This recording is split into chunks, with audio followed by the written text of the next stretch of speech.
Glucose को store, plants को भी ग्लूकोज को स्टोर करना होता है जब उनको एनर्जी नहीं चाहिए, जब एनर्जी चाहिए तो वो उनको उस ग्लूकोज को यूज़ भी करना होता है। तो फिर प्लांट्स ग्लूकोज को कैसे स्टोर करते हैं, वो उसकी स्टार्च बना लेते हैं। ठीक है, प्लांट्स क्या करते हैं, उसको स्टार्च में कन्वर्ट कर लेते हैं। स्टार्च क्या होती है, आप लोगों ने घर में अपने कपड़ों को, कॉटन के कपड़ों को लगाने के लिए कलफ माया यूज़ करते हो, माया है ना। जी। तो वो यस जो यस मैम। वो जो कलफ और माया होती है ना, वो स्टार्च जी। होती है, वो स्टार्च होती है, अच्छा।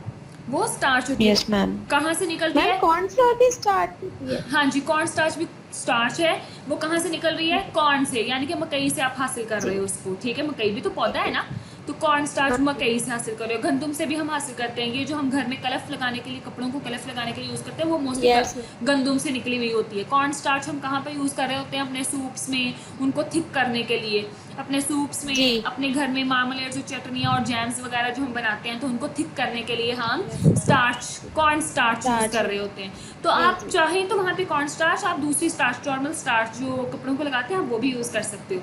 आप उसको खा भी सकते हो, क्योंकि वो ग्लूकोज ही है, उसका कोई नुकसान नहीं है, और आपको उसका कोई टेस्ट भी फील नहीं होगा। वो बिल्कुल टेस्टलेस होती है स्टार्च, और क्रिस्टलाइन वाइट सॉलिड होता है, वाइट सॉलिड, पाउडरी सॉलिड होता है, और उसका कोई टेस्ट नहीं होता, और वो हार्मफुल नहीं अक्सर होती। मैम ये जो बाहर के लोग होते हैं, ये हलीम वगैरह को ठीक यस, करने के लिए उसमें डालते हैं। यस, तो वो कॉर्न स्टार्च नहीं डालते, वो महंगे काम नहीं करते, वो सस्ते काम करते हैं। तो वो हाँ ये हाँ, वो वाली, माया डाल देते हैं। यस, वो माया डाल के उसको थिक कर देते हैं। तो हाँ समोसों, जी। समोसों के साथ जितनी चटनी आती है ना, उन सब में माया डली हुई होती है। उनमें माया डली होती है। हाँ ठीक जी, करने उनमें के लिए। माया डली हुई होती है। तो इसको थिकनिंग एजेंट के तौर पे भी यूज़ किया जाता है, and it is not harmful, वो हार्मफुल नहीं है, क्योंकि ग्लूकोज ही है ना, जी। सिंपल ग्लूकोज है। हम्म। ठीक है, तो अब आप लोगों को क्लियर हुआ कि पॉलीसेकेराइड्स क्या होते हैं? लॉन्ग चेन्स ऑफ मोनोसेकेराइड्स होती हैं, जिनमें मोर देन 20 मोनोसेकेराइड यूनिट्स होते हैं। और कहाँ तक होते हैं? 20 नहीं होते, 20 से बहुत ज़्यादा होते हैं, 100 to 1000 तक होते हैं। On the basis of their structure they are of 2 types. कौन कौन से टाइप्स है? Number 1 linear chain, and the second one is branch chain. Linear chain की हमारे पास एग्जांपल है सेलुलोज, जो कहाँ पे प्रेजेंट होती है? कॉटन में एंड वुड में। ब्रांच चेन की हमारे पास एग्जांपल है ग्लाइकोजन, जो कहाँ पे प्रेजेंट होती है? एनिमल्स में एंड ह्यूमंस में प्रेजेंट होती है। It is also, glycogen is also known as, इसको मैं लिख के बताती हूँ आप लोगों को, is also known as storage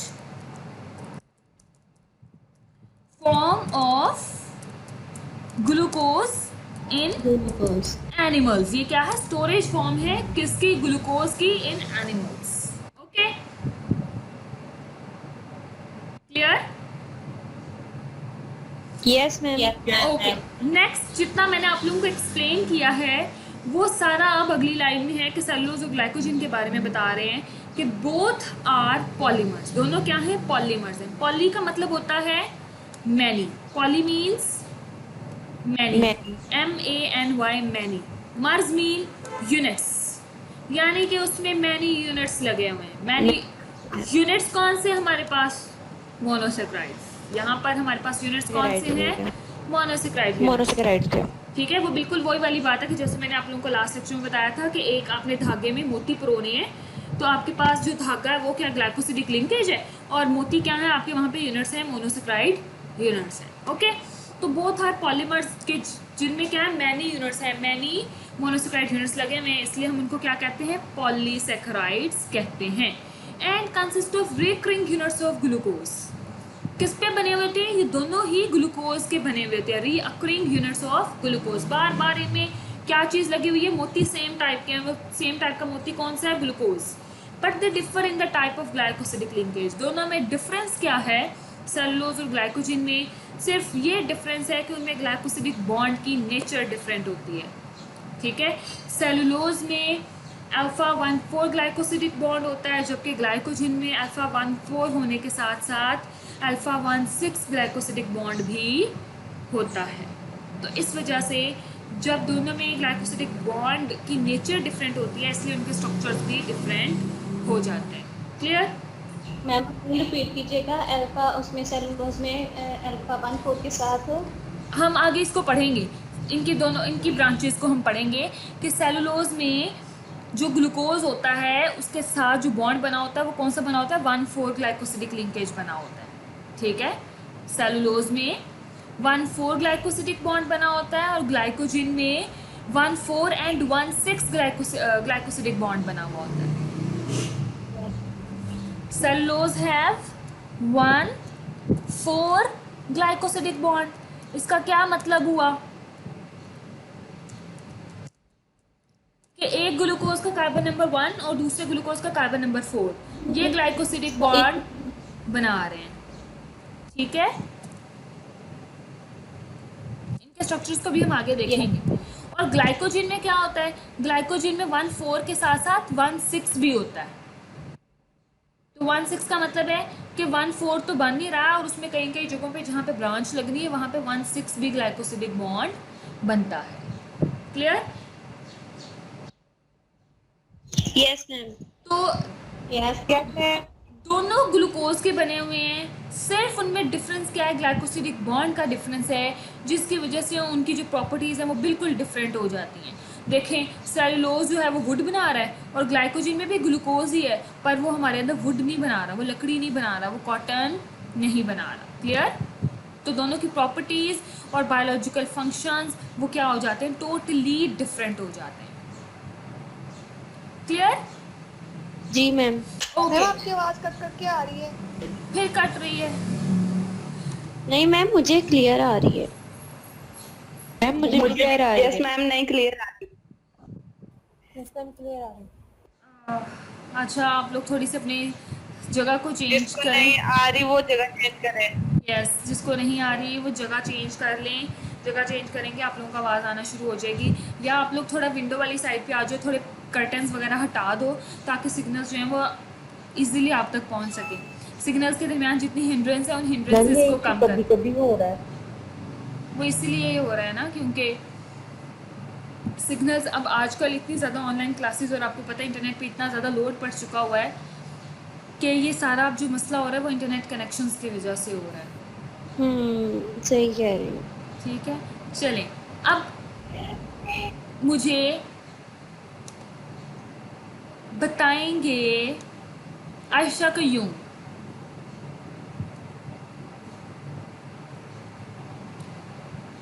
Ayesha Qayyum, yes ma'am. हाँ जी। बेटा, ओलिगोसैकेराइड्स और पॉलीसैकेराइड्स में वन डिफरेंस, क्या डिफरेंस होता है? ओलिगोसैकेराइड्स में जो से है मैम वो 2 से 7 मोनोसैकेराइड्स होते हैं, वो एक चेन में को ज्वाइन करते हैं तो ओलिगोसैकेराइड बनते हैं। लेकिन पॉलीसैकेराइड जोन से हैं उसके अंदर 20 या इससे और ज़्यादा 100,000 तक मोनोसैकेराइड जोन से होते हैं, वो एक चेन बनाते हैं। यस, ओलिगोसैकेराइड जोन से होते हैं वो डाई और ट्राई होते हैं, उसके अंदर 2 मोनोसैकेराइड्स होते हैं। और इसकी एग्जांपल जो से उसमें सुक्रोज आता है। ओके और जो ओके पॉलीसैकेराइड्स होते ओके, ठीक है आयशा, ठीक है, शाबाश। हाँ जी, नेक्स्ट मुझे बताएंगी फिजा मुगल। मैम हाँ जी, मैम हाँ जी। मैम मेरी अभी क्लास दोबारा रीजॉइन की है, मुझे प्लीज थोड़ा सा बता दें। आपने 2 मिनट पहले क्या बताया है? चलें ठीक है, अभी हम रिपीट कर लेते हैं। हाँ जी, लिंता हफीज, नेक्स्ट। मैडम मैं रिपीट करूँ? नहीं, पहले चलें ठीक है, रहीला आप करें। रहीला, आप बताएंगी कि दोनों की एक एक example, monosaccharide sorry oligosaccharides and polysaccharides के एग्जांपल। मैम जो ओलिगोसैकेराइड है उसकी एग्जांपल होती है सुक्रोज, जो हमारी टेबल शुगर होती है। यस, और जो पॉलीसैकेराइड है उसमें तो उसकी 2 टाइप्स आ जाती हैं, लीनियर चेन और ब्रांच चेन। तो लीनियर की एग्जांपल और है और ब्रांच की और है। लीनियर चेन में यस, गुड। लीनियर हमारे पास ग्लूकोज आ जाता है और जो ब्रांच है हमारे पास ग्लाइकोजन आ जाता है। दोनों बने होते हैं वो ग्लूकोज के ही होते हैं, बट उनका फंक्शन जस्ट इसलिए से होता है कि जो ग्लाइकोलिक बॉन्ड होती है वो उसमें बॉन्डिंग की और जो सेलुलोज आवाज नहीं आ रही। ठीक है रहीला, शाबाश। हाँ जी, नेक्स्ट बताएंगे एहतिशाम।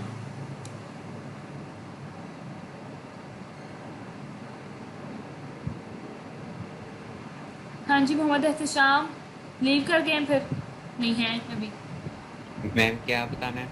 हाँ जी, एहतशाम आप ये बताएंगे कि सेलुलोज और ग्लाइकोजन इन दोनों में क्या डिफरेंस है? सेलुलोज और ग्लाइकोजन। यस। मैम नहीं पता। क्यों नहीं पता? अभी क्लास नहीं अटेंड की थी? मैम कह रहा हूँ टेंड पर वो ना मिक्स हो गया। मिक्स हो गया। चलें जी, नेक्स्ट कौन इसको एक्सप्लेन करेगा? मैम ये मैं बताऊँ थोड़ा सा? हाँ जी बेटा बताएं, सेलुलोज एंड ग्लाइकोजन में क्या डिफरेंस है? Ma'am ma'am cellulose cell wall में होता है, प्लांट्स की सेल वॉल में होता है, और जो वो ग्लाइकोजन है वो एनिमल्स में होता है। ओके, एनिमल्स में कहाँ पर होता है? ग्लूकोज के साथ। ग्लूकोज से तो मिलकर बनता है, ग्लूकोज बनाता है ग्लाइकोजन को। ग्लाइकोजन पड़ा कहाँ पर होता है हमारी बॉडीज में? मैम मेरी क्लास आज बहुत बार डिस्कनेक्ट हो रही है, मुझे आपका बिल्कुल लेक्चर आज समझ में नहीं आया सही तरह से में। चलिए ठीक है।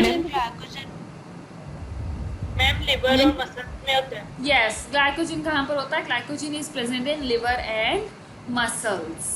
मसल्स। ठीक है, क्यों मसल्स में क्यों होता है ग्लाइकोजन? क्योंकि मसल्स को बहुत ज़्यादा एनर्जी की ज़रूरत होती है, तो ग्लाइकोजन को मैम वहाँ पे स्ट्रॉन्ग करने के लिए ग्लाइकोजन को स्टोर करके रखा जाता है मसल्स में, क्योंकि हमारे जितने काम है वो सारे मसल्स ने करने होते हैं। हमने जितनी एक्सरसाइज करनी होती है, हमने भागना है, चलना है, फिरना है, हमने काम करने हैं, हमने चीज़ों को उठाना है, नीचे रखना है, तो ये सारे काम कौन करता है? एनर्जी के लिए। मसल्स करते हैं। तो मसल्स के पास एनर्जी होना बहुत ज़रूरी है। तो ग्लूकोज की स्टोरेज फॉर्म है ना ग्लाइकोजन, इसलिए मसल्स को ग्लाइकोजन में स्टोर किया जाता है, ताकि जैसे ही ज़रूरत पड़े एनर्जी की तो फ़ौरन से इसको तोड़ के एनर्जी हासिल कर ली जाए। और लिवर में क्यों होता है? लिवर में क्यों होता है? क्योंकि लिवर में सबसे ज़्यादा ग्लूकोज के लेवल को मेंटेन किया जाता है। आपको पता है ना, जिन लोगों को डायबिटीज़ हो जाती है खुदा ना खास्ता, तो उनका बेसिकली इंसुलिन या तो बनाना बंद, ग्लूकोज लेवल ही मैम अप और डाउन होते हैं। यस, उनमें इंसुलिन बनना या तो बंद हो जाती है, या अगर बन रही होती है तो वो डिटेक्ट नहीं हो पा रही होती, बॉडी के सेल्स उसको डिटेक्ट नहीं कर पाते।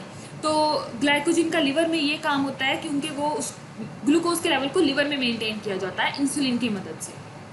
तभी मैम उन्हें इंसुलिन की बोतलें लगती हैं। फिर एक के अलावा दो तीन बच्चों के शायद माइक फोन है आपके पास के अलावा भी ना माइक। बेटा आप लोग अपने माइक्स को ऑफ कर दें। तो ग्लाइकोजन लिवर में क्यों प्रेजेंट होता है? मसल में तो हमें पता लग गया कि क्यों प्रेजेंट होता है, एनर्जी के लिए। लिवर में क्यों प्रेजेंट होता है? क्योंकि वहाँ पे ग्लूकोज के लेवल को मेंटेन रखना होता है। मेंटेन कैसे रखा जाता है? Through insulin. ओके, अच्छा जी, नेक्स्ट हमने ये बात की थी जिन स्टूडेंट्स को समझ नहीं आई है या जिनका इंटरनेट कनेक्शन का प्रॉब्लम हुआ था, कि हमने ये बात की थी कि दोनों जो सेलुलोज और ग्लाइकोजन हैं वो दोनों पॉलीमर्स हैं, और दोनों के दोनों ही ग्लूकोज से बने हुए हैं। ग्लूकोज के अलावा उनके अंदर और कुछ नहीं है। सिर्फ डिफरेंस क्या है दोनों में, कि दोनों में ग्लाइकोसिडिक बॉन्ड की नेचर का डिफरेंस है, ग्लाइकोसिडिक लिंकेज का डिफरेंस है। सेलुलोज में 1,4 ग्लाइकोसिडिक लिंकेज होता है, जबकि ग्लाइकोजन में 1,4 के साथ साथ 1,6 ग्लाइकोसिडिक लिंकेज भी होता है। तो लिंकेज डिफरेंट हो गया, यानी कि आप ये कह लें कि जो आपने पहले धागा लिया था वो पहले आपने नॉर्मल धागा लिया था, नॉर्मल जिससे हम स्टिच करते हैं वो वाला धागा लिया था, और उसके बाद आपने लिया मोटी रस्सी। मोटी रस्सी जो होती है ना, रस्सी जिससे हम कुछ भी बांधते हैं, तो मोटी रस्सी आपने ले ली और उसमें आपने जो मोतियों को परोया, तो आपके पास लिंकेज डिफरेंट हो गया। तो लिंकेज डिफरेंट होने की वजह से दोनों का फंक्शन आपको लगता नहीं कि डिफरेंट हो जाएगा, रस्सी की वजह से ही दोनों का फंक्शन जो है वो डिफरेंट हो जाएगा। तो इस वजह से चूंकि उनमें ग्लाइकोसिडिक लिंकेज डिफरेंट होता है, तो वहाँ पे उनकी प्रॉपर्टीज़ और उनके जो बायोलॉजिकल फंक्शंस होते हैं वो बिल्कुल डिफरेंट हो जाते हैं। इसलिए सेलुलोज जो है वो वुड बनाता है और कॉटन को बनाता है, जबकि ग्लाइकोजन जो है वो एनर्जी प्रोड्यूस करने का काम करता है। Clear? Yes ma'am. Okay yes ma'am. Okay, next आ जाए अगली स्लाइड पे। एहतशाम अब ज़रा गौर से सुने। Polysaccharides also called as glycans. जैसे हमने लास्ट लेक्चर में ग्लाइको कॉन्जुगेट्स पढ़े थे, तो ग्लाइकन्स का मतलब होता है पॉलीसेक्राइड्स। जहाँ पे ग्लाइकन्स लगा हुआ इसका मतलब है वहाँ पे क्या है, पॉलीसेक्राइड्स है।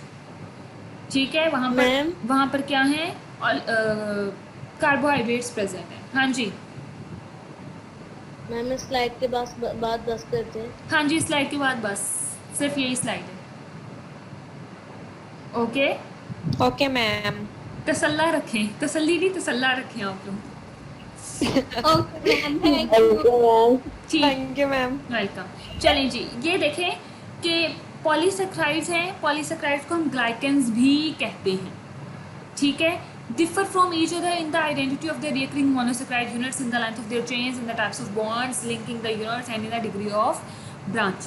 तो जो पॉलीसेक्राइड्स हैं, अभी हमने ऊपर 2 एग्जांपल्स पढ़ी थी, एक थी सेलुलोज और ग्लाइकोजन। तो पॉलीसेक्राइड्स सिर्फ यही 2 नहीं है, पॉलीसेक्राइड्स तो बहुत सारे हैं, जिनमें ग्लाइकोजन है, सेलुलोज है, स्टार्च है, और क्या है, डेक्स्ट्रॉन्स हैं, ठीक है, काइटिन है। तो ये बहुत सारे पॉलीसेक्राइड्स हैं, ये सब के सब। तो इन पॉलीसेक्राइड्स एक दूसरे से कैसे डिफर होते हैं, इनमें डिफरेंस क्या क्या आ सकता है कि मोनोसेक्राइड यूनिट का डिफरेंस हो सकता है। ठीक है, फिर इनमें ग्लाइकोसिडिक बॉन्ड का डिफरेंस हो सकता है, लेंथ ऑफ द चेन का डिफरेंस हो सकता है कि इनकी जो चेन लेंथ है वो डिफरेंट हो, कहीं पे छोटी है, किसी की छोटी है, किसी की बड़ी हो। टाइप्स ऑफ बॉन्ड्स, तो वही बात होगी कि ग्लाइकोसिडिक लिंकेज का डिफरेंस हो सकता है इनमें, और डिग्री ऑफ ब्रांचिंग का, क्या कुछ में ब्रांचेस हैं ही नहीं, कुछ में ब्रांचेस हैं, कुछ में थोड़ी हैं, कुछ में ज़्यादा हैं। तो ये 3-4 फैक्टर्स हैं जो पॉलीसेक्राइड्स को एक दूसरे से मुख्तलिफ बनाते हैं। जो हमने पिछले एग्जांपल की उसमें क्या डिफरेंस था, उसमें nature of bond, glycosidic bond का डिफरेंस था। आगे जो हम एग्जांपल्स पढ़ेंगे उनमें मोनोसेक्राइड यूनिट का भी डिफरेंस हो सकता है, उनमें चेन लेंथ का भी डिफरेंस हो सकता है, और उनमें डिग्री ऑफ ब्रांचिंग का भी डिफरेंस हो सकता है। ठीक है, तो मैम इसको थोड़ा सा रिपीट कर दें। ओके, मैं इसको दोबारा रिपीट करती हूँ कि पॉलीसेक्राइड्स जो हैं उनको हम ग्लाइकन्स भी कहते हैं। पॉलीसेक्राइड्स अब जैसे स्टार्च है, ग्लाइकोजन है, सेलुलोज है, काइटिन है, डेक्स्ट्रॉन्स हैं, और बहुत सारे। तो ये सारे पॉलीसेक्राइड्स एक दूसरे से डिफ़र कैसे कैसे कर सकते हैं, किन किन तरीक़ों से ये एक दूसरे से मुख्तलिफ हो सकते हैं। सबसे पहला तरीका कि इनमें मोनोसेक्राइड यूनिट्स चेंज हो जाएं, किसी में ग्लूकोज है तो किसी दूसरे में फ्रुक्टोज हो, किसी तीसरे में माल्टोज हो। ठीक है, तो डिफरेंट हो सकते हैं, मोनोसेक्राइड यूनिट्स की बेस पे डिफरेंट हो सकते हैं। फिर चेन लेंथ की बेस पे डिफरेंट हो सकते हैं। किसी की चेन लेंथ बहुत लंबी है, किसी की चेन लेंथ छोटी है, तो डिफरेंट हो गए ना पॉलीसेक्राइड्स एक दूसरे से। फिर टाइप्स ऑफ बॉन्ड्स, कि इनकी जो टाइप्स ऑफ बॉन्ड्स हैं, जैसे हमने पिछले एग्जांपल में देखा है सेलुलोज और ग्लाइकोजन की, कि इनकी टाइप्स ऑफ बॉन्ड्स जो हैं वो डिफरेंस हो सकते हैं। किसी में 1,4 है, किसी में 1,6 है, किसी में 1,2 हो सकता है, किसी में 1,3 हो सकता है, किसी में 1,4 ग्लाइकोसिडिक बॉन्ड हो सकता है। तो ये इन सारी बेसिस पे एक दूसरे से डिफरेंट हो सकते हैं। ठीक है, तो अब इस बेस पे हमारे पास पॉलीसेक्राइड्स की 2 और क्लासेस आती हैं, उनको कहते हैं होमोपॉलीसेक्राइड्स एंड हेट्रोपॉलीसेक्राइड्स। ये किस बेस पे हैं, ये है मोनोसेक्राइड यूनिट्स की बेस पे। तमाम वो वाले पॉलीसेक्राइड्स जिनमें सेम मोनोमेरिक यूनिट है, जिनमें सेम मोनोसेक्राइड यूनिट प्रेजेंट है, एक ही स्पीशी का, एक ही काइंड का मोनोसेक्राइड यूनिट प्रेजेंट है, वो क्या कहलाते हैं, होमोपॉलीसेक्राइड्स कहलाते हैं। Homopolysaccharides contain only a single monomeric species, यानी कि सिंगल टाइप ऑफ मोनोसेक्राइड। जैसे कि कौन से थे हमारे पास, ऊपर वाली दोनों एग्जांपल सेलुलोज एंड ग्लाइकोजन, ये दोनों क्या थे, होमोपॉलीसेक्राइड थे, क्योंकि दोनों में ही सिर्फ ग्लूकोज है, एक ही टाइप का मोनोसेक्राइड है और कोई भी टाइप के मोनोसेक्राइड्स प्रेजेंट नहीं है। जबकि दूसरी कौन सी है हमारे पास, हेट्रोपॉलीसेक्राइड। हेट्रोपॉलीसेक्राइड कौन से होते हैं, कंटेन 2 और more different kinds of monosaccharides. इनमें 2 या 2 से ज़्यादा डिफरेंट किस्मों के मोनोसेक्राइड्स प्रेजेंट होते हैं। Some homopolysaccharides serve storage forms of monosaccharides, that are used as fuels. तो अभी मैंने आपको बताया कि कुछ होमोपोलिसैकेराइड्स जो हैं वो स्टोरेज फॉर्म के तौर पे यूज़ होते हैं, जैसे कि ग्लाइकोजन थी। ग्लाइकोजन क्या थी? स्टोरेज फॉर्म थी ग्लूकोज की। किस लिए? फॉर एनर्जी प्रोडक्शन, फ्यूल के तौर पे। फ्यूल मतलब ईंधन, ईंधन जलेगा तो एनर्जी मिलेगी ना, तो इनको स्टोरेज फॉर्म भी कहते हैं या स्टोरेज फ्यूल के तौर पे भी हम इनको यूज़ करते हैं। जिनमें एग्जांपल क्या है? Starch and glycogen are homopolysaccharides of this type. दूसरे होमोपोलिसैकेराइड्स कौन से हैं? Which play structural elements, which form structural elements, जैसे कि सेलुलोज एंड काइटिन। सेलुलोज का हमें पता है स्ट्रक्चर बनाता है, सेल वॉल के अंदर प्रेजेंट होता है। इसी तरह काइटिन जो है वो फंजाई और आर्थ्रोपोड्स, इंसेक्ट्स की एक्स्ट्रा जिसको कहते हैं एक्स्ट्रा सेलुलर मैट्रिक्स में प्रेजेंट होता है काइटिन। किसके? फंजाई में, फंजाई की सेल वॉल में प्रेजेंट होता है, और extra cellular matrix of arthropods में, एक्सोस्केलेटन भी उसको कहते हैं, उसमें प्रेजेंट होता है। आपने कभी नोट किया है कॉकरोच को? कॉकरोच एक ऐसा आर्थ्रोपोड है, एक ऐसा इंसेक्ट है जिसके ऊपर आपको पता है शाइनी शाइनी सी सरफेस होती है, वो शाइनी शाइनी चमकता चमकता सा, वो जो यस मैम, वो उसके दोनों विंग्स होते हैं वो शाइन करते हैं। यस, वो जो शाइनी शाइनी सरफेस होती है वो उसकी क्या होती है? वो काइटिन होती है। और यस मैम, काइटिन जो है वो इतनी मजबूत है, वो बहुत स्ट्रॉन्ग होती है काइटिन, कि ये एटम बॉम्ब से भी नहीं मरती। एटम बॉम्ब से भी कॉकरोच नहीं मरता। आपको पता है? नहीं मैम, ये नहीं पता था। हिरोशिमा और नागासाकी पे जो हिरोशिमा और नागासाकी पे जो एटम बॉम्ब्स गिराए गए थे उसका पता है? यस मैम, तो हिरोशिमा और नागासाकी में जब एटम बॉम्ब्स गिराए गए थे तो वहाँ पे आपको पता है कि रेडिएशंस इतनी ज़्यादा एमिट हुई थी कि उन रेडिएशंस की वजह से वहाँ पे जितने भी एनिमल्स वगैरह थे वो काफ़ी सारे एनिमल्स माजूर हो गए, काफ़ी सारे एनिमल्स वैसे ही डेड हो गए, ख़त्म हो गए। ह्यूमंस वहाँ पे इतनी ज़्यादा ह्यूमन लाइफ मैम उनकी चीज खत्म हो गई थी, डिस्ट्रॉय। वहाँ पे खत्म हो गई। और मैम अभी भी जितने भी बर्ड्स होती है वो मोस्टली माजूरी होते हैं, डिसेबल होते हैं। यस, वहाँ पे अभी भी न्यूली बॉर्न बेबीज़ जो हैं वो डिसेबल्ड हैं, वो एबनॉर्मल पर्सनस हैं, या तो खुदा ना ख्वास्ता उनकी टांगें नहीं होती हैं या बाजू नहीं होती, यानी कि उनमें कोई ना कोई एबनॉर्मैलिटी होती कुछ है। ना कुछ डिसेबिलिटी जरूर है उनमें। यस, उनमें डिसेबिलिटी होती है। वो किस वजह से होती है? वो रेडिएशंस की वजह से, एटम बॉम्ब के की वो आदत ऐसी हो गई है। यस, एटम बॉम्ब फटने की वजह से वहाँ पे इतने ज़्यादा रेडिएशंस एमिट हुई थी कि अभी तक उनकी जो एनवायरनमेंट है, जो इलाका है, वहाँ पे रेडिएशंस अभी भी मौजूद हैं। तो उन रेडिएशंस की वजह से न्यूली बॉर्न बेबीज़ पे भी अफेक्ट पड़ता है। पर आपको पता है वहाँ पे सिंगल स्पीशी जो बच जाने वाली स्पीशी थी जिसको कुछ नहीं हुआ था, वो वाहिद कॉकरोच थी। तो कॉकरोच को एटम बॉम्ब से भी कुछ नहीं होता। अब आप लोग कहेंगे कि मैम हमारे जूते से और ब्रूम से तो मर जाता है, तो वो जूते और ब्रूम से प्रेशर की वजह से मर जाता है, क्योंकि वहाँ पे हम मैम प्रेशर यूज करते हैं तो मर जाता है। हाँ जी, हम ब्रूम झाड़ू यूज़ करते हैं, हम जूता यूज़ करते हैं तो वो मर जाता है, पर वो एटम बॉम्ब से नहीं मरता। ठीक है, यानी कि उस पर रेडिएशंस का इफेक्ट नहीं होता, वो इतनी स्ट्रॉन्ग होती है। वो किस वजह से होती है? काइटिन की वजह से होती है। क्लियर? मैम वो स्प्रे भी मर जाता है। स्प्रे से भी मर जाता कीड़े-मार है। स्प्रे स्प्रे, होता है। हाँ जी, मोर्टीन और स्प्रे से भी मर जाता है, क्योंकि मोर्टीन और स्प्रेज वगैरह में ऐसी चीज़ें होती हैं जो उनको सांस और उस तरफ की डिसेबिलिटी कॉज करती हैं, जिसकी वजह से कीड़े मकोड़े जो है वो मर जाते हैं। तो मोस्टली हाँ जी मैम अगर वो मतलब स्प्रे से मर सकते हैं, स्प्रे में भी तो केमिकल्स ही होते हैं। तो वो केमिकल्स में वो डायरेक्टली इनहेल कर रहे हैं, सांस ले रहे हैं, तो उनके अंदर जब जहरीला केमिकल जाएगा तो वो अंदर से मर जाएंगे। रेडिएशंस तो ऊपर से बाहर से पड़ रही हैं, काइटिन रेडिएशंस को अपने अंदर घुसने ही नहीं देता, तो फिर वो कैसे मरेगा? मरना चाहिए। वो नहीं मरता ना, क्योंकि काइटिन जो है स्ट्रॉन्ग होता है, उसके अंदर से रेडिएशंस पेनिट्रेट नहीं कर पाती।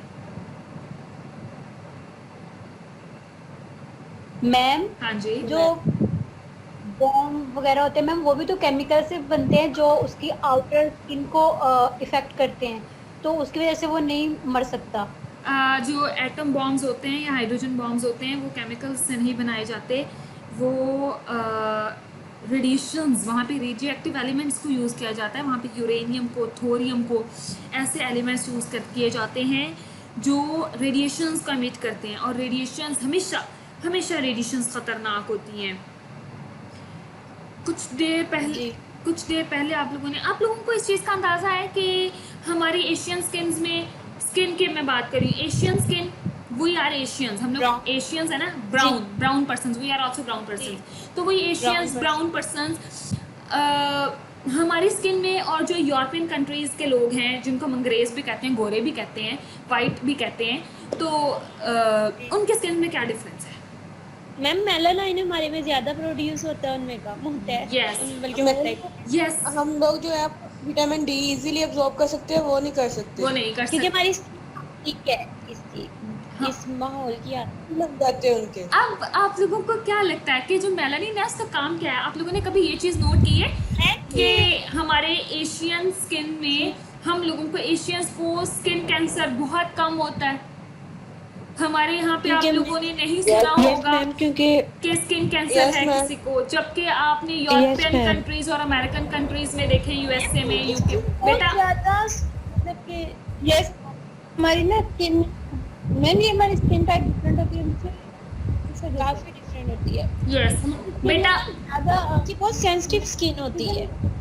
मैम हमारी स्किन जो है वो रेडिएशन अब्सॉर्ब कर लेती है ना, मतलब वो उनकी नहीं होती, उनकी डायरेक्टली चले जाती। हाँ जी बेटा, अभी अपने थोड़े से माइक्स को थोड़ा सा म्यूट करें जरा, अपने माइक्स को बंद करें।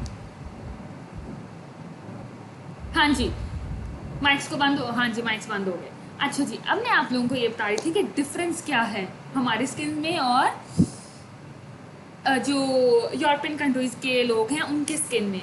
डिफरेंस है मेलानिन का, उनमें मेलानिन कम होता है, हम में मेलानिन ज़्यादा होता है। हमें लगता है हमें मेलानिन ज़्यादा है तो हमारा कलर डार्क है, उनमें मेलानिन कम होता है इसलिए उनका कलर डार्क नहीं होता। जितना ज़्यादा मेलानिन होगा उतना कलर डार्क होगा, पर कलर डार्क होना इज़ नॉट अ डिसएबिलिटी, ये कोई डिसएबिलिटी नहीं है, बल्कि मेलानिन का हमें फ़ायदा है। वो फ़ायदा क्या है कि मेलानिन एक ऐसा कंपाउंड है जो सन से आने वाली ख़तरनाक रेडिएशन, जिनमें अल्ट्रावायलेट रेडिएशंस होती हैं, कॉस्मिक रेडिएशंस होती हैं, उनको हमारी बॉडी के अंदर पेनिट्रेट होने नहीं देता।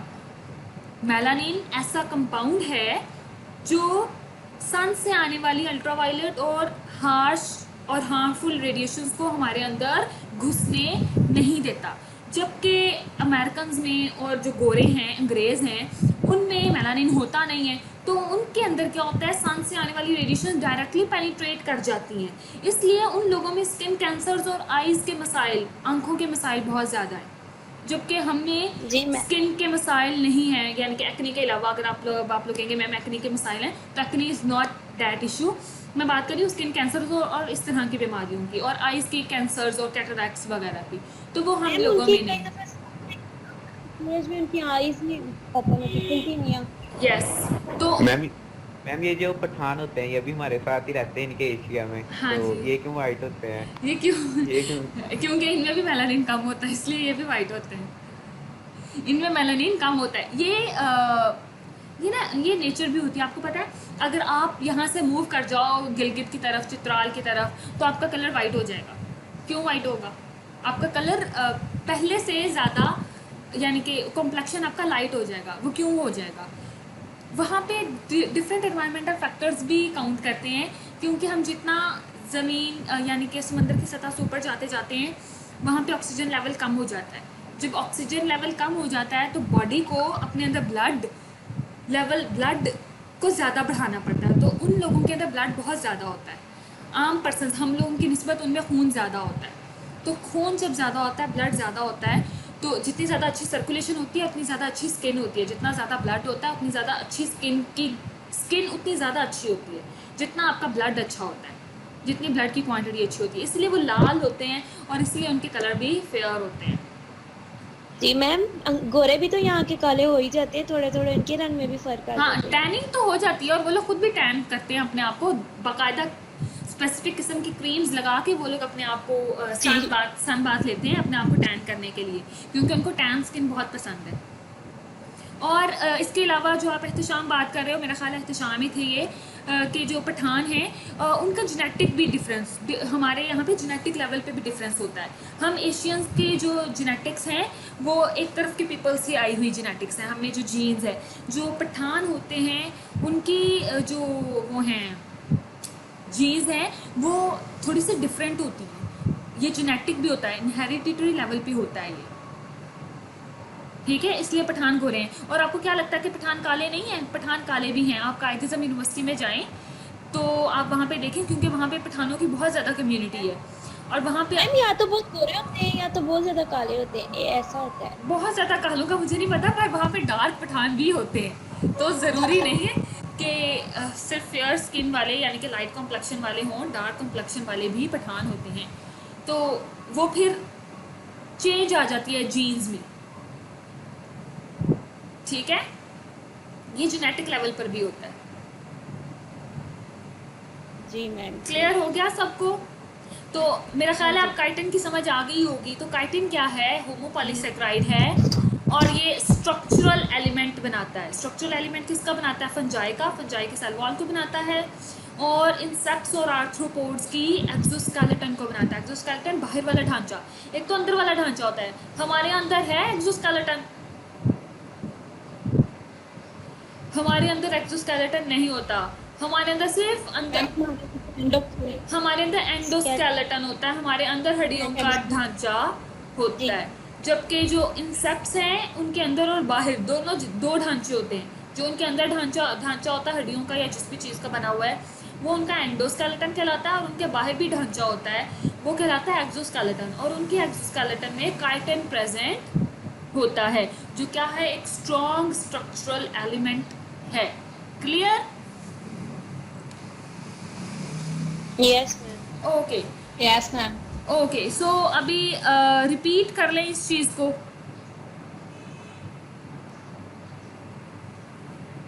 जी मैडम, ये स्लाइड रिपीट कर दिया और जो लास्ट वाले पॉइंट है ना, मतलब जो ये जो आपने ये बताई है एग्जाम्पल के स्ट्रक्चरल एलिमेंट वाला, Yes. स्पेशली ओके, सो हमने सबसे पहले पढ़ा था पॉलीसेकेराइड्स क्या होते हैं, जिनमें मोर देन 20 मोनोसेकेराइड यूनिट्स लगे हुए होते हैं। 20 से ज़्यादा 100,000 तक जा सकते हैं।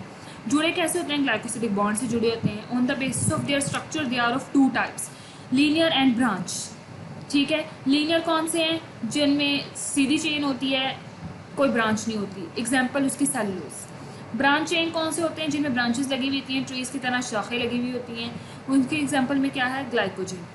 उसके बाद हमने ये देखा कि पॉलीसेकेराइड्स जो होते हैं उनको ग्लाइकेंस भी कहते हैं। और कितने सारे हमारे पास पॉलीसेकेराइड्स हैं ना, तो वो आपस में एक दूसरे से कैसे कैसे डिफ़र कर सकते हैं, वो कैसे कैसे मुख्तलिफ हो सकते हैं।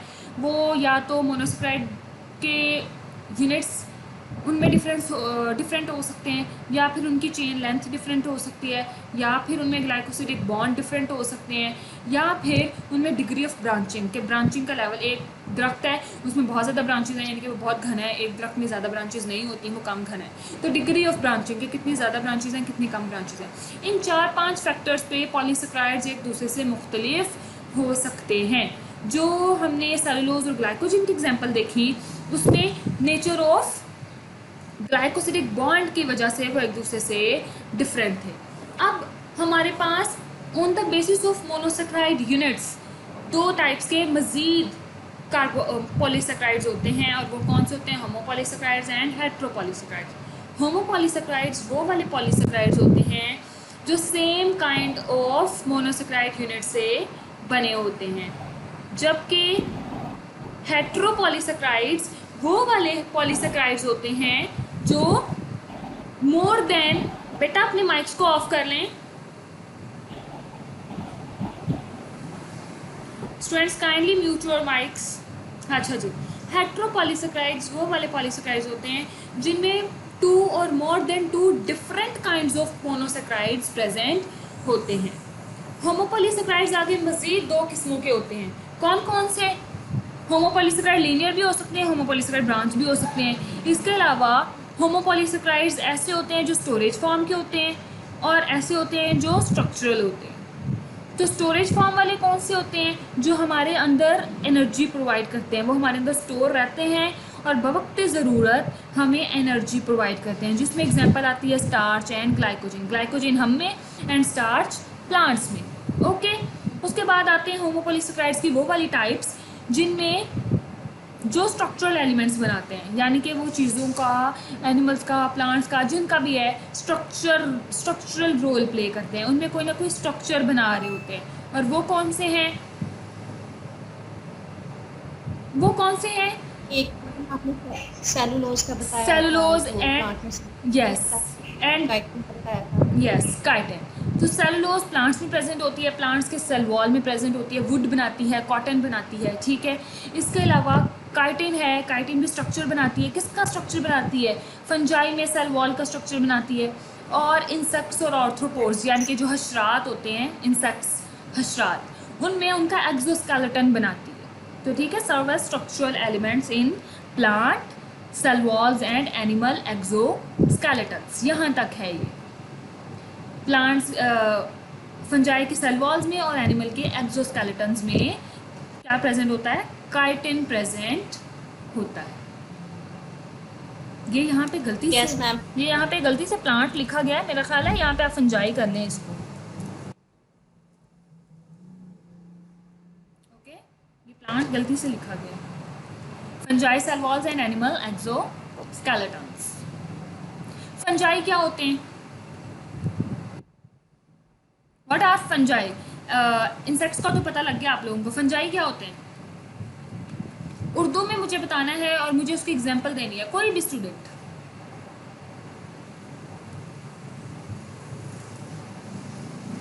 फंजाई मैम फंगस वगैरह होती है हमारी, जो फूड को जो खराब हो जाती हैं चीजें, स्पेशली जो रूटीन में हम यूज करते हैं उसके ब्रेड ऊपर में फंगस। इस तरीके से बेटा एक वक्त में एक स्टूडेंट मैम बोला, खराब कर देती थी। बेटा एक वक्त में एक स्टूडेंट बोला करे। मैम जो फंजाई हैं वो माइक्रो मॉलिक्यूल्स हैं। फॉर एग्जांपल मैम जो हम लोगों को आम आंख से नज़र नहीं आ सकते, और इसकी एग्जांपल है यीस्ट टाइप। ओके ठीक है, एनीवन एल्स? मैम फंजाई की काइंड्स भी होती हैं, फंगस जो ब्रेड वगैरह पे हमें फंगस लगता है। Yes green yes, okay okay, so let और okay let me explain. Ma'am fungi क्या होती हैं? ये ज़रूरी नहीं है माइक्रोस्कोपिक हों, ये आंख से हमें नज़र आती हैं। मोस्टली ये मैक्रोस्कोपिक होती हैं, यानी कि आंख से नज़र आती हैं। मैम आती है, मशरूम तो होती फंजाई है मैम, मशरूम जो होते हैं। यस, एक मैम वो जो पानी के ऊपर वाली सतह पे पूरी अपनी एक लेयर बना लेती है और पानी के अंदर जो मछलियाँ वगैरह होती हैं उन तक सन की रेस नहीं पहुंचने देती वो एल्गी और वो होते मर जाते हैं। हैं। वो एल्गी होती वो एल्गी होते हैं। They are not fungi, they are alga. वो एल्गा होते हैं, उनको एल्गी भी कहते हैं, ठीक है। अच्छा जी, तो फंजाई क्या होते हैं? फंजाई ऑर्गेनिजम्स हैं, जानदार हैं, सांस लेते हैं। They are living organisms but they have the nature of Ma'am? Both plants and animals. इनकी नेचर ऐसी होती है, बेटा एक मिनट, इनकी नेचर ऐसी होती है कि ये प्लांट्स लाइक और एनिमल लाइक, इनमें दोनों वाली खसूसियात होती हैं। एनिमल की तरह कैसी इनमें खसूसियात हैं कि ये एनिमल्स की तरह दूसरी चीज़ों पे फीड करती हैं, दूसरी चीज़ों को खाती हैं। एनिमल्स भी दूसरी चीज़ों को खाते हैं ना, हम या तो प्लांट्स खाते हैं, सब्जियां वेजिटेबल्स खाते हैं, या हम मीट गोश्त वगैरह खाते हैं, यानी कि हमारा फूड का इन्हिसार दूसरी चीज़ों पर है। इसी तरह फंजाई की फूड का इन्हिसार भी दूसरी चीज़ों पर होता है। तो मशरूम्स वगैरह, मशरूम्स फंजाई की किस्म है। इसी तरह आप लोगों ने घर में देखा होगा मोल्ड्स लग जाते हैं ब्रेड पे, किन्नू पे, घर में फ्रिज में पड़ी पड़ी ब्रेड पे ग्रीन वो फफूंदी लग जाती है, इसको फफूंदी हम लोग उर्दू में कह रहे होते हैं। तो डैट इज़ फंगस।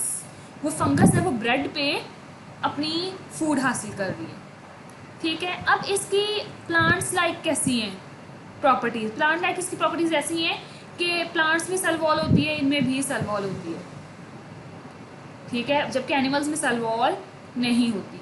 इसलिए इनमें डुअल नेचर है, प्लांट्स की तरह के भी होते हैं और एनिमल्स की तरह के भी होते हैं, इसलिए इनका अलग ग्रुप है। इनको हम ना तो एनिमल्स कहते हैं, इनको हम ना ही प्लांट्स कहते हैं। इनको स्पेसिफिक नेम दे दिया गया है दैट इज़ कॉल्ड फंजाई। और फंजाई की सेल वॉल में काइटिन होता है, और फंजाई हम आम देख सकते हैं, ये जो मशरूम्स होते हैं, खुम्बियाँ होती हैं, कहीं भी उग भी जाती होती हैं, ख़ासतौर पे बरसात के मौसम में, अगस्त के मौसम में आपको कहीं ना कहीं खुम्बी भी कहते हैं इसको, उगी हुई नज़र आ जाएगी, मशरूम उगे हुए नज़र आ जाएंगे। इसके अलावा घर में आम जो ब्रेड है, रोटी है, चपाती वगैरह, इनको फफूंदी लग जाती है, वो फंगस होती है। फ्रूट्स को लग जाती है, लेमन्स को, नींबू को, माल्टों को, किन्नू को, फ्रूटर को, तो इन सारी चीज़ों को फफूंदी लग जाती है, फंजाई लग जाती है। ठीक है, तो ये इसकी आम एग्जांपल्स हैं। क्लियर? इसके अलावा हम जो पिज़्ज़ा बेक करने के लिए मैम पिज़्ज़ा की डो बनाते हैं, उसमें हम यीस्ट डालते हैं, that is also a fungi.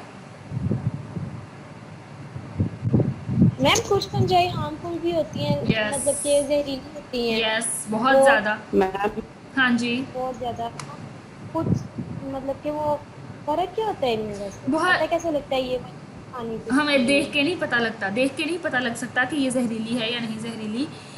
उनकी केमिकल प्रॉपर्टीज़ से हमें पता लगता है कि वो जहरीली है या नहीं। इस तरह सारे मशरूम्स खाते भी हैं, पर सारे मशरूम्स खाने वाले नहीं होते। एक बहुत ज़्यादा जहरीला मशरूम है जिसको डेथ टूल भी कहते हैं, आई थिंक, अगर मैं गलत नहीं हूँ, तो कुछ इस तरह का उसका नेम है, और वो बहुत ज़्यादा पॉइजनस होता है कि उससे डेथ हो जाती है इंसान की फ़ौरन ही तकरीबन। तो हम इनकी केमिकल कैरेक्टराइजेशन से हमें पता चलता है, हमें देख के नहीं पता चल सकता कि ये फंगस पॉइजनस है या नहीं। मैम हाँ जी, मैम हमारे सुबह से लाइट ऑफ है, मोबाइल बंद होने लगे हैं। तो मैम मैं लीव कर दूं? ठीक है। सहर बेटा अटेंडेंस मार्क कर लें। किसी का कोई क्वेश्चन यहाँ तक? Thank you ma'am. किसी का कोई क्वेश्चन? No ma'am. सबको क्लियर है? ओके जी मैम। ओके। और आज Yes, की ma'am. आज की वीडियो भी मैं यूट्यूब चैनल पे डाल लूँगी, तो आप लोग वहाँ से ले लीजिएगा, और मुझे काइंडली बताएं कि आप लोग वहाँ से डाउनलोड कर सकते हो या नहीं कर रहे हो, या नहीं हो पा मैम रही। मतलब कि क्या कर सकते हैं। क्या कि आपकी वीडियो निकालने के लिए सर्च क्या करना है यूट्यूब से? बेटा, क्या लिख के? मैंने लिंक शेयर किया हुआ है, अच्छा लिंक शेयर किया। मैंने लिंक शेयर किया है चैनल का, आप लोगों के ग्रुप में शेयर किया है। आप लोग उस लिंक पे जाओगे, उसको सब्सक्राइब कर लोगे, फिर आप लोगों को सारी वीडियोस खुद ब खुद ही मिलनी शुरू हो जाएंगी। बेल आइकन, तरतीब वाइज ही मिलेगी। हाँ जी, मैं कोशिश करूँगी कि रोज़ के रोज़ वहाँ पे डाल दूँ, क्योंकि पोर्टल पे डालने के लिए कंपलसरी है कि वीडियो पहले यूट्यूब पे होनी चाहिए, क्योंकि वहाँ पे यूट्यूब का URL जाना है। तो इसलिए आप लोग मुझे अभी यूट्यूब से देखकर बताएं, इसको सब्सक्राइब करें और बेल आइकन को लाजमी प्रेस कर लीजिएगा, ताकि आप लोगों को रोज़ की जो लेक्चर्स हैं वो मिलते रहें। आप लोगों की क्लास के अलावा इसमें और भी बहुत सारे लेक्चर्स होंगे, हेल्पफुल होंगे, तो आप लोग वहाँ से भी, मतलब अगर आप लोगों को हेल्प चाहिए हो तो आप लोग उन लेक्चर्स को भी देख सकते हो। ओके मैम असाइनमेंट ठीक है, मैम असाइनमेंट का बताते हैं। असाइनमेंट का क्या बताऊँ? असाइनमेंट की डेट तो आप लोगों की गुजर चुकी है, अब तो ख़त्म हो नहीं गई। मैम 20 थी आप लोगों की असाइनमेंट की डेट।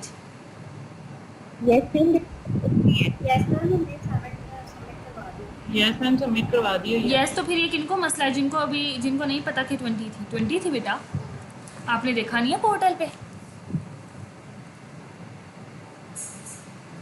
मैम नहीं, पोर्टल ओपन नहीं हो रहा था तो डेट का नहीं पता था, मुझे था कि शायद 25 है। क्यों, आपको ये क्यों था? और आपने अपनी किसी क्लास फेलो से रब्ता नहीं किया?